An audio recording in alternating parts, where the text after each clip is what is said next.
자, 오늘은 세 가지 이제 커트를 오늘 해봤고요. 세 가지 오늘 커트를 해봤습니다. 첫 번째 커트가 이제 이 커트. 자, 호리존탈 엘리베이션으로 우리가 커트를 진행했고요. 그리고 이제 사이드가 이제 수평이 아니고, 그러니까 전대각, 수평, 후대각 중에서 오늘 세 번째 후대각 커트를 진행을 했어요. 그리고 사이드는 전대각 엘리베이션. 자, 이런 커트처럼 독립적으로요. 요거가 사이드와 백의 커트선이 독립적이죠? 따로 별도로 나눴어요. 그거는 하나의 커트의 기준으로 우리가 나눌 수가 없고요. 별도의 라인을 보셔야 돼요. 자, 형태를 변화시켜준 거 세 가지가 있었죠? 형태를 변화시켜준 세 가지. 정류선, 사이드, 프론트. 형태를 변화시켜준 가이드선. 형태를 변화시켜준 가이드선은 1차 가이드선, 2차 가이드선, 상하 러프존의 면회선. 우리가 오늘 상하 러프존의 면회선을 오늘 제대로 배웠어요.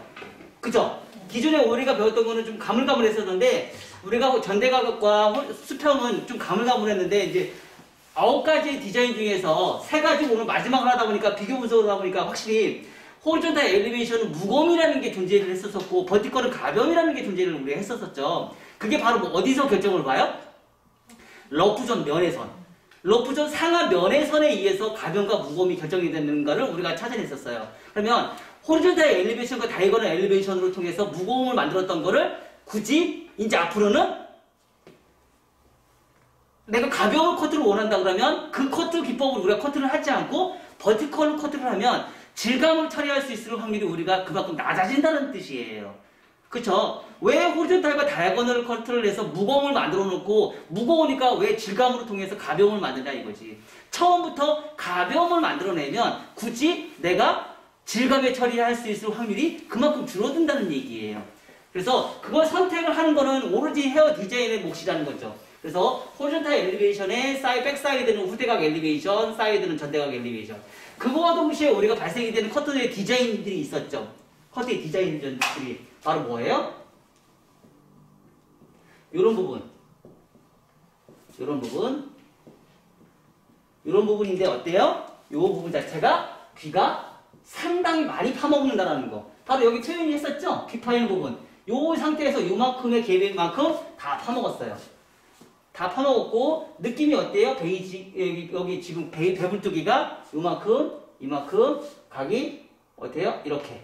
그래서 얘는 깊은 상하 컨벡스라 얘기하고, 얘는 완만한 상하 컨벡스라 얘기하고, 얘는 얇은 상하 컨벡스라는 말을 우리가 사용을 해요. 그럼 결론적으로 뭐예요? 이모가 같다는 얘기는 뭐예요? 무겁다. 얘는 뭐예요? 가볍다. 우리가 커트를 하는 목적이 뭐죠? 고객들이 와서 물어보는 거. 첫 번째가 길이 선정이에요. 두 번째가 뭐예요? 가볍다, 무겁다.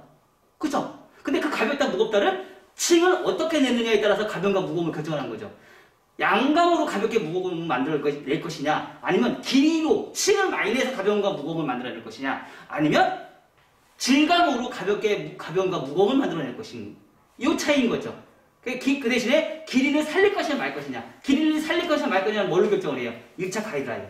층을 낼 것이냐 말 것이냐는 뭘로 결정을 해요? 2차 라인.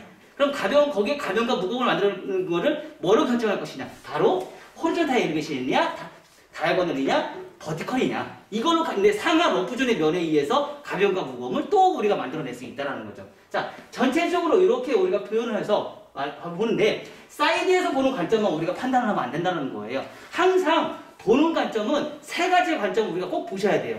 첫 번째, 사이드에서 보는 관점, 백에서 보는 관점, 그리고 프론트에서 보는 관점. 프론트는 제가 나중에 또 한번, 제가 이제 계속 자료로 오픈해서 드리죠? 요거에 맞춰서 우리가 디자인 뽑아내시면 돼요. 그래서 전체적으로 오늘 커트한 거에서 잊지 말아야 될 거는 뭐냐면, 백사이드에 의해서 모든 가벼움과 무거움이 결정이 되기도 하지만, 백사이드에서 수평과 전대각과 수평과 후대각의 결정을 보기도 하지만, 러프존 상하에 의해서 가장 결정적으로 무거움과 가벼움이 결정이 된다는 것을 여러분들이 이제 알고 계시고 하시면 좋을 것 같고요. 커트라는 거는, 자, 사이드에서도 똑같이 전대각 부채형 파팅 엘리베이션과 버티컬과 여기에서도 우리가 확실히 우리가 차이점을 비교 분석을 해봤어요. 그래서 선택은 헤어 디자인의 선택은 여러분들 몫이에요. 이 커트를 디자인을 선택을 하시면서 고객이 딱 들어왔을 때 고객의 얼굴형과 고객의 모질형의 분포량과 모발의 수량의 양을 딱 보시고 나서 딱 들어와서의 느낌의 3초에서 5초 안에 그거를 분석을 하셔서 내가 어떤 디자인을 선택할 것인지 결정은 본인 헤어 디자인의 몫이에요. 고객은 단지 초등학생의 아주 어린 초등학생의 느낌이라고 생각하시면 돼요. 그래서 그거를 선택하고 두상의 얼굴형에 맞게끔 선택을 하시는 건 헤어 디자이너 몫이기 때문에 그걸 결정하는 건 헤어 디자이너이기 때문에 아주 다양하게 우리가 공부를 해보고 선택을 하셔서 그거에 맞게끔 표준에 입각해서 우리가 커트를 진행하시면 돼요. 자, 이런 디자인은 무겁다니까 어떤 사람한테 좋을까요? 역삼각형. 이런 사람한테는 역오각형. 그쵸? 마른 목, 얼굴형. 그쵸? 긴 장방형. 그리고 긴 직사각형. 얼굴형이 좋겠죠. 이런 사람한테는 어떤 사람이 좋을까요? 삼각형, 오각형, 정사각형, 둥글 넓적한 얼굴형. 이런 특징들을 이렇게 보면 얘네들은 상하에 관련된 거. 상하가 넓은 사람들. 그렇죠? 얘네들은 좌우에 문제가 있는 사람들. 좌우가 넓은 사람들. 그리고 이런 디자인은요. 이런 디자인은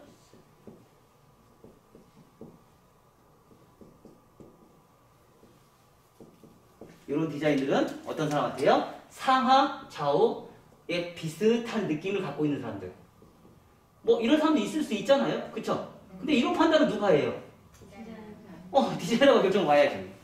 어쩔 수 없어요. 디자인의 선택이에요. 왜냐면 우리 미용은 정해진 룰이 없죠. 특히나 커트는 또 정해진 룰이 없어요. 정해진 룰이 없기 때문에 내가 선택을 하는 거에 있어서는 철저하게 헤어 디자인의 몫이 굉장히 강합니다.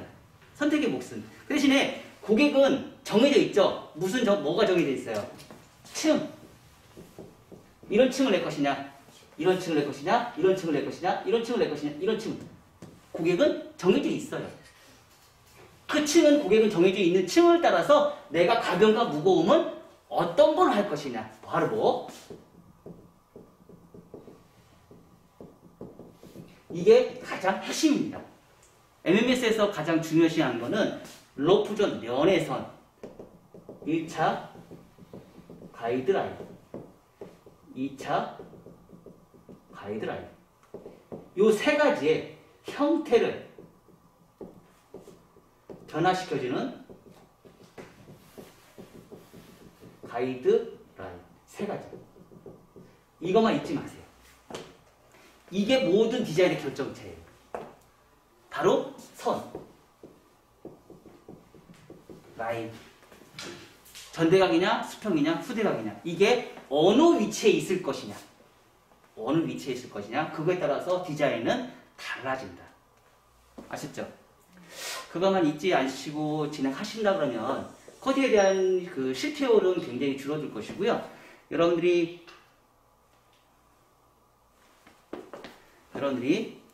언제든지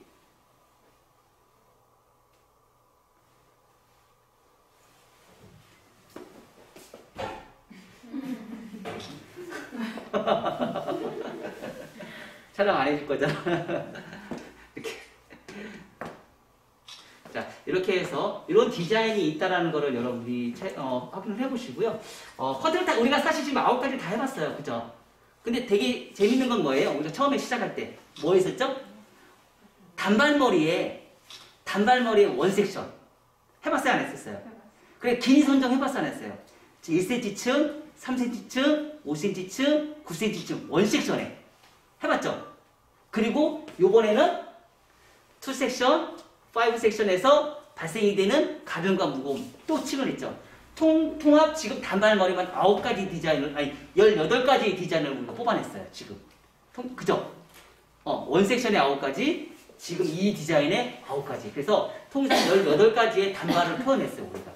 그러니까 이렇게 우리가 단발을 표현할 수 있는 것들은 너무 많은데, 단발을 무조건 하나의 디자인만 내는다는 개념 자체로 우리가 공부를 했단 말이에요. 그러다 보니까 고객이 들어왔을 때 실패율이 높았던 거예요. 그리고 이런 원 섹션하고 5 섹션, 2 섹션, 5 섹션은 상하에서 컨케이브의 느낌이 잘 나오질 않아요. 컨벡스의 느낌은 나올 수 있지만 컨케이브의 느낌은 나오지 않기 때문에 컨케이브의 느낌을 나올 수 있는 기법들은 뭐가 있어요? 7 섹션이나 9 섹션 정도는 타줘야지, 그래야지 상하 컨케이브 라인을 만들어냈어요. 콤비네이션으로. 여러분들 오늘 지금 콤비네이션을 지금 배우진 않았어요. 다음 시간에 쇼커트 할 때 콤비네이션을 배울 거예요. 다음 시간에 제가 쇼커트를 2달에 거쳐서 한번 해야 될 것 같아요. 쇼커트를. 그래서 백의 관점에서 쇼커트, 사이드 관점에서 쇼커트가 따로 있어요. 그래서 백에서 보는 관점의 쇼커트, 사이드에서 보는 관점의 쇼커트, 이렇게 해서 다음 시간에 3가지를 또 한번 해보고, 그러니까 쇼커트에 대한 3가지를 또 해보고, 사이드의 관점에서 그 쇼커트를 또 3가지를 또 한번 해보고, 네, 2가지를 또 3가지를 다 해봐야 될 것 같아요. 그래서 한 줄을 더 늘릴게요. 괜찮겠죠? 네. 좋죠? 네. 아마 그걸 공부하시면 쇼커트도 완전히 달인이 될 거예요. 그리고 그걸 해야지 나중에 남자 커트가 쉬워. 왜냐면 여성은 쇼커트하고 남자 커트는 똑같거든요. 커트 원리가 똑같아요. 단지 빗으로 할 것이냐, 손가락으로 할 것이냐 차이뿐이에요. 원리의 라인은 똑같아요. 커트 선의 라인은 똑같아요.